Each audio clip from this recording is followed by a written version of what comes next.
everyone. I'm so glad you're here. Welcome to the Ariel Show. Today we're in my, I was going to call it my sewing room. I don't sew in here. I've got my piano, so maybe I write in here and I get inspired in here. And today we're going to talk about something very great and inspiring, and that is how to be yourself. So somebody on YouTube asked for this. I don't remember, but thank you for the suggestion. I do read your comments. I do love them. Thank you. And I was just making some notes about this subject because I was like, how to be yourself, doesn't that sound like something your teacher, like I remember being like in like, you know, high school and reading books about like, you're a teenager, you're supposed to be finding yourself. And I always thought that was like the dumbest, most cliche thing ever. Like there's some blueprint of the real me out there and I'm supposed to go find it. Like that seemed like a lot of work. And it was important to me that I found myself though, because I did not want to be fake. I think being thought of as like inauthentic or a poser is like a pretty awful thing, and you know you want to be yourself, you want to be who you are, but it's tough when you don't like know like, well, what am I supposed to do? Like I would be it if I knew what to do.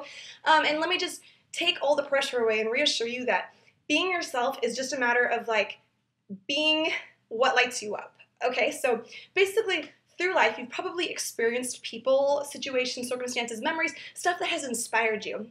A lot of times maybe you'll see somebody walking by you and just the way that they look, the aura they put off, something about them is just like enough to resonate with your soul. And you're like, oh, you get caught up in who they are for a second. Pay attention to that. And that doesn't mean you need to like go out and look exactly like them and, you know, cut your hair to be like theirs or anything like that. But pay attention to the fact that something in your soul resonated with the vibe that they were putting out. And maybe that's something like that you want to put out as well. And that's all it is. It's all just about remembering memories, experiences, people that like made you happy, that made you feel something, and that's probably who you are. So you don't have to worry that like, what if my true self is being like a math teacher? I hate math, I hate school. Like, don't worry about it, because basically your true self is just doing and being what you want. Okay, so for me, I love being creative. Like that's my ideal life, just being able to make stuff all day long, just being able to create creative ideas, all that stuff.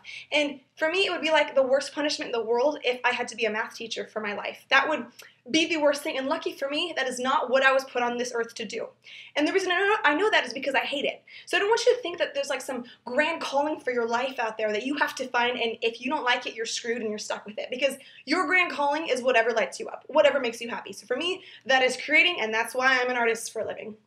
Lucky, right? Isn't that cool how that works? It's not that tricky.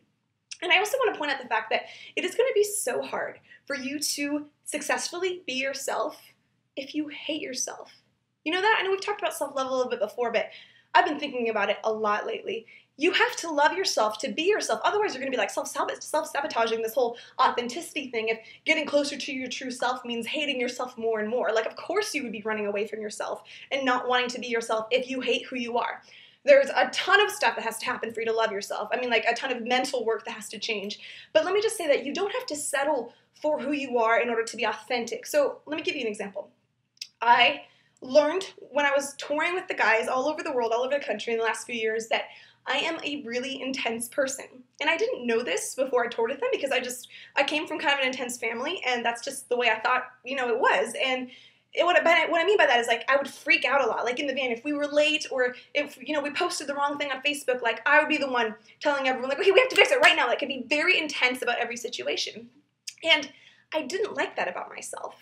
And it wasn't like I wanted to learn how to love it and deal with it because that would be me being my true self. It was like, no, I want to change this. I want to grow from this. I want to move beyond this. So I noticed that every time I would have kind of an intense episode in the van, I would feel really bad about myself, and I would like go back and apologize, and that made me like hate myself more. And I'm trying to move away from self-hate and move into self-love. So for me, it was a healthy thing to learn how to change and not take life so seriously, calm down, go with the flow a little bit. And there's still some amazing qualities that I stuck onto. Like the intensity can be a really good thing when you're fighting for justice, when you're wanting to get stuff done, like when you're like moving forward, that intensity can help me out a lot. But I also knew I needed to reel that back a little bit so that way it didn't get in the way of my relationships.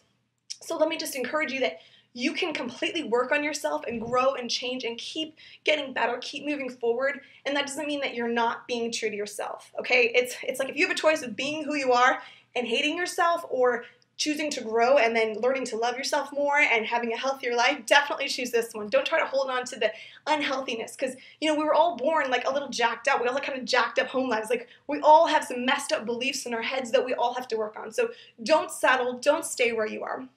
That's what I've got for you today. I love you. I love getting to talk to you every week. So thank you for being in my life. Don't forget to subscribe, and I'll see you next week. As always, oh, one more thing. We're doing like this awesome get the band out of the van thing, and you guys have killed it. And I just want to say thank you if you've been a part of that. If you watched the video, if not, check it out. And we are like so touched. We're so touched by the love. So thank you. I'll see you next week. Bye.